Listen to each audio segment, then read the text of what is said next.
Time এইটৰ দৰ্শকসকলৰ বাবে এই মুহূৰ্তত লৈ আহিছো এটা গুৰুত্বপূৰ্ণ খবৰ। সংসদৰ মজিয়াত উত্থাপন হ'ল ৱাকফ সংশোধনী বিধেয়ক আৰু এই বিধেয়কখন উত্থাপন কৰাৰ পাছতে সম্প্ৰতি এতিয়া সদনৰ মজিয়াত এক প্ৰকাৰ হুলস্থুলীয়া পৰিৱেশে বিৰাজ কৰিছে আৰু সমান্তৰালকৈ দেখিবলৈ পোৱা গৈছে বিৰোধীয়ে উত্তাল পৰিৱেশৰ সৃষ্টি কৰা পৰিলক্ষিত হৈছে। এটা গুৰুত্বপূৰ্ণ খবৰ টাইম এইটৰ দৰ্শকসকলক এই মুহূৰ্তত জনাইছো। বিজেপি আৰু মিত্ৰজোঁটে আজি উত্থাপন কৰিলে ৱাকফ সংশোধনী বিধেয়ক আৰু ৱাকফ সংশোধনী বিধেয়কৰ সন্দৰ্ভত এতিয়া লোকসভাৰ অধ্যক্ষই 8 ঘণ্টা জোৰা এক আলোচনা চক্ৰ ৰাখিছে। 25খন ৰাজ্যৰ ৱাকফ বোৰ্ডে পৰামৰ্শ আগবঢ়াইছে। বিধেয়কৰ বিৰোধিতা কংগ্ৰেছকে ধৰি বিৰোধীৰ আৰু 8 ঘণ্টা জোৰা আলোচনাৰ অন্তত সিদ্ধান্ত গ্ৰহণ কৰা হ'ব বিধেয়কখন গৃহীত হ'ব নে নহয়। নিৰ্ণায়ক ভূমিকা ল'ব জনতা দল ইউনাইটেড আৰু তেলেগু দেশম পাৰ্টিয়ে। বিধায়কৰ বিৰুদ্ধে এই বিধেয়কখনৰ বিৰুদ্ধে একগোট হৈছে বিৰোধী, একগোট হৈছে দেশৰ বহুকেইটা মুছলমান সংগঠন আৰু ৰাজনৈতিক দলসমূহে এতিয়া একগোট হোৱা পৰিলক্ষিত হৈছে। চৰকাৰত থকা মুছলমান মন্ত্ৰী বিধায়ক সকলো থিয় হৈছে ৱাকফ বিধেয়কৰ বিৰুদ্ধে আৰু ফলঠেকত এতিয়া মোদী চৰকাৰ চৌদিশৰ পৰা হেঁচা আহিছে আৰু সমগ্ৰ বিষয়টো সন্দৰ্ভত এতিয়া সদনৰ মজিয়াত চলিব 8 ঘণ্টা জোৰা আলোচনা। কিংমেকাৰ নীতিশ নাইডুৰো এই সংশোধনৰ সন্দৰ্ভত কেতবোৰ মন্তব্য আছে। কোনো পধ্যে মানি লোৱা নহ'ব ৱাকফ সংশোধনী বিধেয়ক, এই কথা ইতিমধ্যে অল ইণ্ডিয়া মুছলিম পাৰ্চনেল ল বৰ্ডে উল্লেখ কৰিছে আৰু মুছলমানৰ অধিকাৰ হাতৰ পৰা যাবলৈ দিয়া নহ'ব বুলি এক প্ৰকাৰ মন্তব্য কৰি সমগ্ৰ দেশজুৰি যি প্ৰতিবাদ হ'ল আৰু সমান্তৰালকৈ ৱাকফ সম্পত্তি মছজিদ কবৰস্থান দৰগাহ মাদ্ৰাছা আদি দখল কৰি ধ্বংস কৰিবলৈ দিয়া নহ'ব বুলি যি প্ৰতিবাদ সাব্যস্ত হৈছে সমগ্ৰ দেশজুৰি, সেই প্ৰতিবাদৰ ফল আজিৰ দিনটোত লাভ কৰিবনে মুছলমান জনতাই, তাক লৈ এতিয়া প্ৰশ্ন উত্থাপন হৈছে আৰু সমান্তৰালকৈ ৱাকফ সংশোধনী বোৰ্ডৰ বিৰুদ্ধে এতিয়া সংশোধনী বিধেয়কৰ বিৰুদ্ধে এতিয়া সকলো ওলাই অহা পৰিলক্ষিত হৈছে আৰু সমান্তৰালকৈ দেখিবলৈ পোৱা গৈছে সদনৰ মজিয়াত সমগ্ৰ বিধেয়কখনৰ সপক্ষে যুক্তি আগবঢ়াইছে কেন্দ্ৰীয় মন্ত্ৰী কিৰেণ ৰিজিজুৱে। কিন্তু তাৰ পৰিৱৰ্তে বিৰোধী আৰু অন্যান্য যিসকল লোকে ৱাকফ সংশোধনী বিধেয়কখন সমৰ্থন কৰা নাই, প্ৰত্যাহাৰৰ দাবী উত্থাপন কৰিছে, তেওঁলোকে কিন্তু এতিয়া সদনৰ মজিয়াত এক প্ৰকাৰ উত্তপ্ত পৰিৱেশৰ বিৰাজ কৰা পৰিলক্ষিত হৈছে। এটা ডাঙৰ খবৰ টাইম এইটৰ দৰ্শকসকলক জনাইছোঁ। সদনৰ ভিতৰ চোৱাৰ কেতবোৰ দৃশ্যাংশ আছে। টাইম এইটৰ দৰ্শকসকলক সদনৰ ভিতৰ চোৱাৰ দৃশ্যাংশ টাইম এইটৰ দৰ্শকসকলক এই মুহূৰ্তত দেখুৱাবলৈ চেষ্টা কৰিম। চৰকাৰে সিদ্ধান্ত সলনি নকৰা পৰ্যন্ত দেশৰ মুছলমান জনতাই ৱাকফ সংশোধনী বিধেয়কৰ বিৰুদ্ধে প্ৰতিবাদ অব্যাহত ৰাখিব আৰু আজিৰ দিনটোত বিজেপি আৰু মিত্ৰজোঁটে সদনৰ মজিয়াত ৱাকফ সংশোধনী বিধেয়ক উত্থাপন কৰিছে আৰু সমগ্ৰ বিষয়টো এতিয়া বিবেচনাধীন হৈ আছে, আলোচনা চলি আছে আৰু এই আলোচনা 8 ঘণ্টা জোৰা হ'ব আৰু সদনৰ ভিতৰৰ দৃশ্যাংশ যদিহে এই মুহূৰ্তত আহি পৰিছে তেনেহ'লে সেই দৃশ্যাংশ আমি দেখুৱাবলৈ চেষ্টা কৰিম, য'ত এক প্ৰকাৰ হুলস্থুলীয়া পৰিৱেশৰ সৃষ্টি হৈছে। কেন্দ্ৰীয় মন্ত্ৰী কিৰেণ ৰিজিজুৱে এই সন্দৰ্ভত কি মন্তব্য কৰিছে শুনাই লৈছে। ये आर्टिकल 25 कोई भी इंसान चाहे हिंदू हो, मुसलमान हो, सिख हो, ईसाई, कहा गया है कि ये जो वक्फ अमेंडमेंट बिल है ये आर्टिकल 25, आर्टिकल 26, आर्टिकल 30 का उल्लंघन करता है करके इन्होंने इल्जाम लगाया। पढ़ चुका हूं, आप पढ़ लो। कभी भी डिबेट के बीच में पॉइंट ऑफ ऑर्डर नहीं होता है, व्यवस्था दे दी है पंथवाना कभी। माननीय मंत्री जी बोलिए। अध्यक्ष महोदय, दूसरा विषय इन्होंने समानता का बात उठाया। आर्टिकल 14 का इक्वालिटी को लेकर के उन्होंने सवाल उठाया, उसका भी मैं जवाब देना चाहता हूं अध्यक्ष महोदय। ये कोई तरीका नहीं है। माननीय अध्यक्ष की व्यवस्था अंतिम व्यवस्था होती है। बोलिए मंत्री जी आप बोलते जाओ। अध्यक्ष महोदय, क्योंकि मेरा कान खुला हुआ है तो ये डिस्टर्ब हो रहा है मुझे, मैं अभी ये पहन की बात करता हूं। अध्यक्ष महोदय, अध्यक्ष महोदय, ये वक्फ बोर्ड का जो काम है ये बेसिकली वक्फ प्रॉपर्टी को जो संभालने वाले मुतावली और जो वक्फ प्रॉपर्टी को व्यवस्था करते हैं उसको संचालित करने के लिए ये गवर्नेंस का, सुपरविजन का एक प्रावधान है। किसी भी तरीके से वक्फ बोर्ड वक्फ प्रॉपर्टी को मैनेज नहीं करता है। वक्फ बोर्ड वक्फ प्रॉपर्टी मैनेजमेंट में हस्तक्षेप नहीं करता है। आप साफ साफ सुन लीजिए, अगर इसके पास तर्क नहीं है तो इस तरह यहां डिस्टर्ब करके बहस का स्तर को गिराने से कोई फायदा नहीं है सर, ये कोई तरीका नहीं है सर।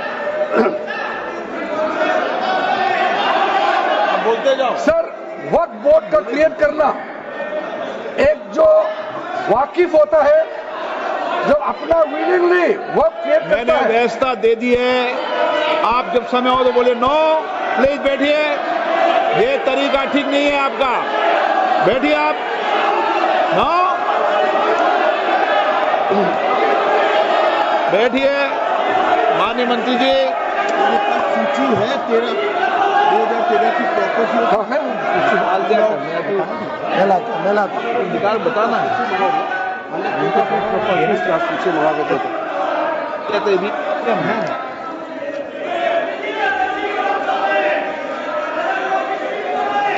अध्यक्ष महोदय, सबको बोलने का मौका मिलने वाले हैं, तो कम से कम बात को शांति से सुनने के बाद आप अपना बात रखिए, ये कोई तरीका नहीं होता है सर।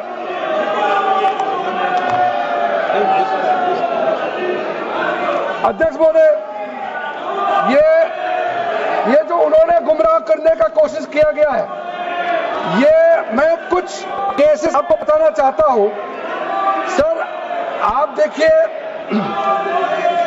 आर्टिकल 25(1) क्या कहता है, संविधान का अनुच्छेद आर्टिकल 25(1) कहता है, subject to public order, morality and health, and to the other provisions of this part, all the persons are equally entitled to freedom of conscience and the right freely to profess, practice and propagate religion.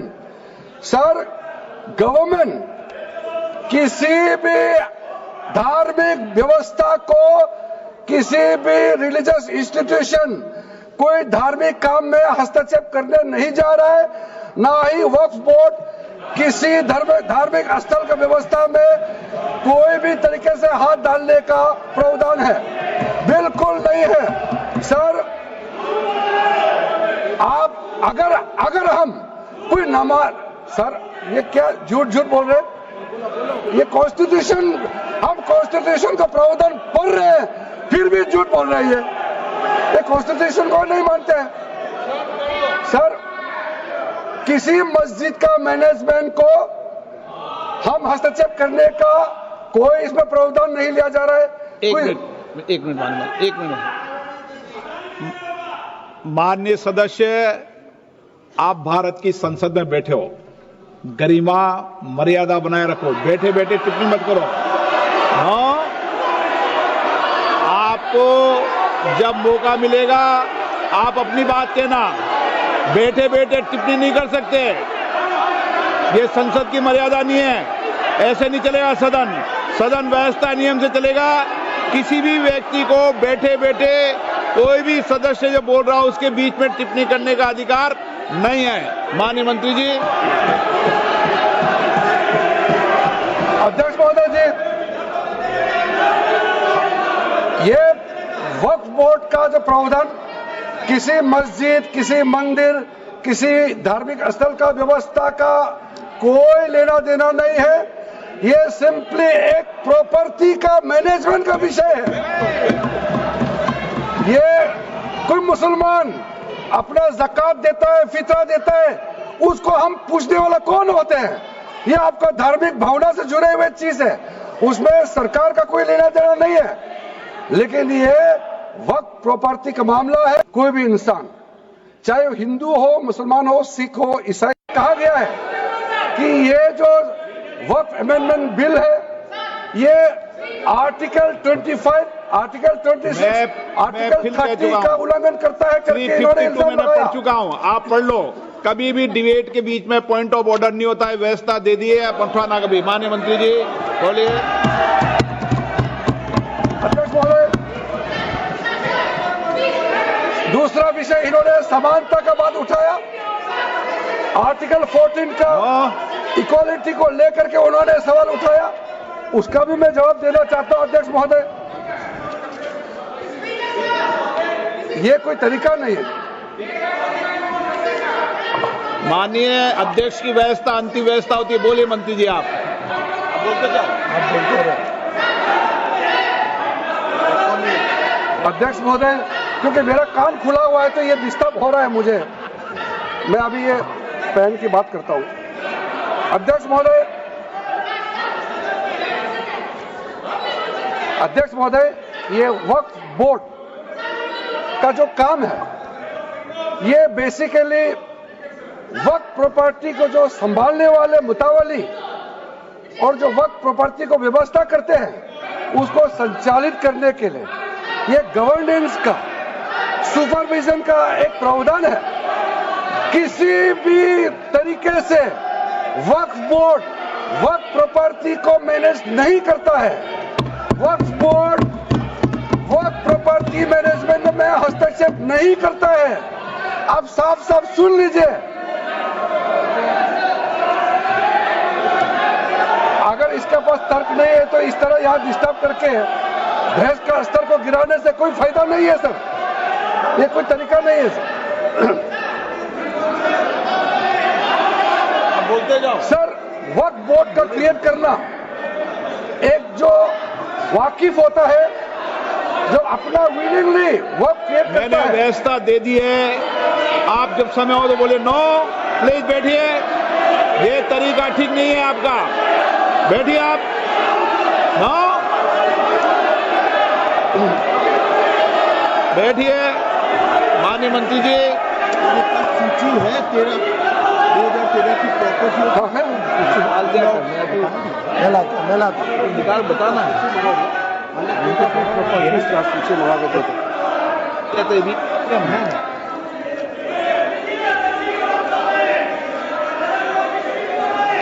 अध्यक्ष महोदय, सबको बोलने का मौका मिलने वाले हैं तो कम से कम बात को शांति से सुनने के बाद आप अपना बात रखिए। ये कोई तरीका नहीं होता है सर।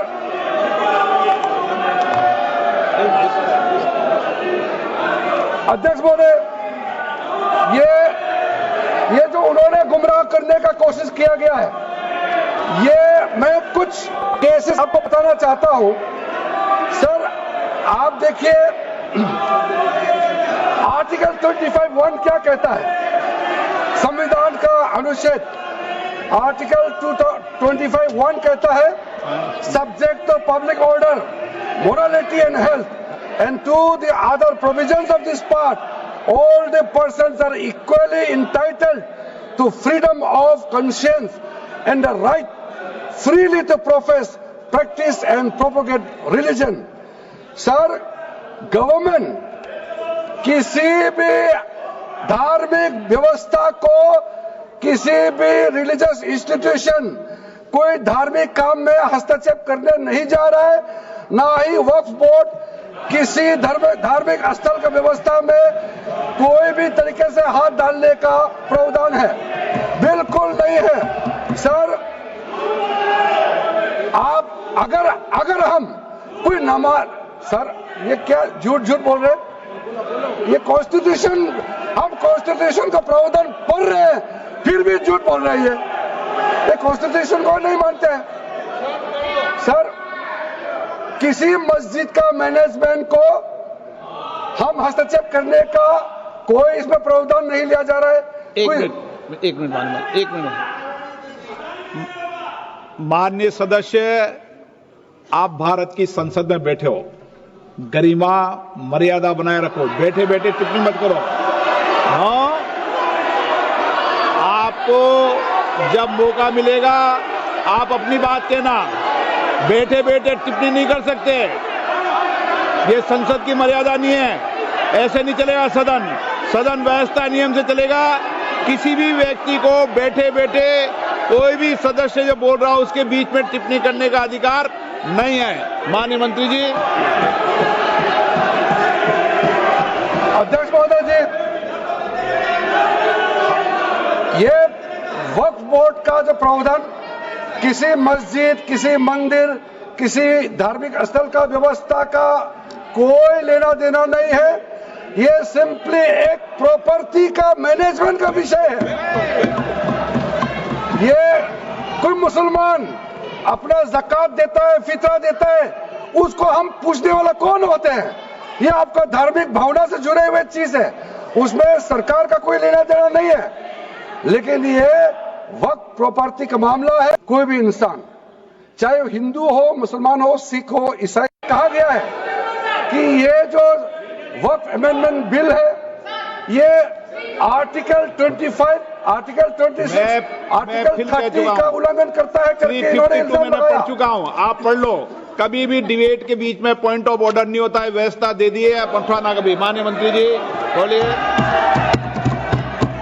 अध्यक्ष महोदय, दूसरा विषय इन्होंने समानता का बात उठाया। आर्टिकल 14 का इक्वालिटी को लेकर के उन्होंने सवाल उठाया, उसका भी मैं जवाब देना चाहता हूं अध्यक्ष महोदय।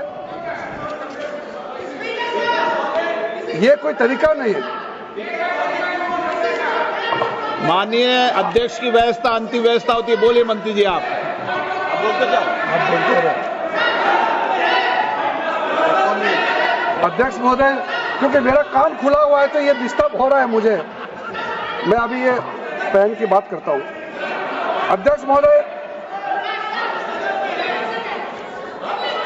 अध्यक्ष महोदय, ये वक्फ बोर्ड का जो काम है, ये बेसिकली वक्फ प्रॉपर्टी को जो संभालने वाले मुतावली और जो वक्फ प्रॉपर्टी को व्यवस्था करते हैं, उसको संचालित करने के लिए ये गवर्नेंस का, सुपरविजन का एक प्रावधान है। किसी भी तरीके से वक्फ बोर्ड वक्फ प्रॉपर्टी को मैनेज नहीं करता है। वक्फ बोर्ड वक्फ प्रॉपर्टी मैनेजमेंट में हस्तक्षेप नहीं करता है। अब साफ साफ सुन लीजिए, अगर इसके पास तर्क नहीं है तो इस तरह यहां डिस्टर्ब करके बहस का स्तर को गिराने से कोई फायदा नहीं है सर। ये कोई तरीका नहीं है सर। बोलते जाओ सर, वक्फ बोर्ड का क्रिएट करना, एक जो वाकिफ होता है, जो अपना विलिंगली वक्फ क्रिएट करता मैंने है। व्यवस्था दे दी है। आप जब समय हो तो बोले नो, प्लीज बैठिए। ये तरीका ठीक नहीं है आपका, बैठिए आप। नो, बैठिए। माननीय मंत्री जी, सूची है 2013 की प्रॉपर्टी निकाल बताना सूची मंगा के देते कहते भी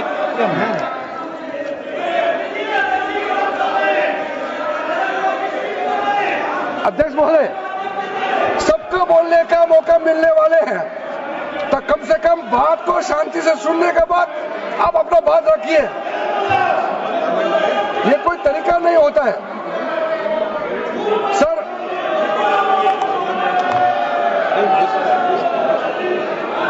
अध्यक्ष महोदय, ये जो उन्होंने गुमराह करने का कोशिश किया गया है, ये मैं कुछ केसेस आपको बताना चाहता हूं सर। आप देखिए, आर्टिकल 25(1) क्या कहता है? संविधान का अनुच्छेद आर्टिकल 25(1) कहता है, subject to public order, morality and health, and to the other provisions of this part, all the persons are equally entitled to freedom of conscience and the right freely to profess, practice and propagate religion. Sir, government किसी भी धार्मिक व्यवस्था को, किसी भी religious institution, कोई धार्मिक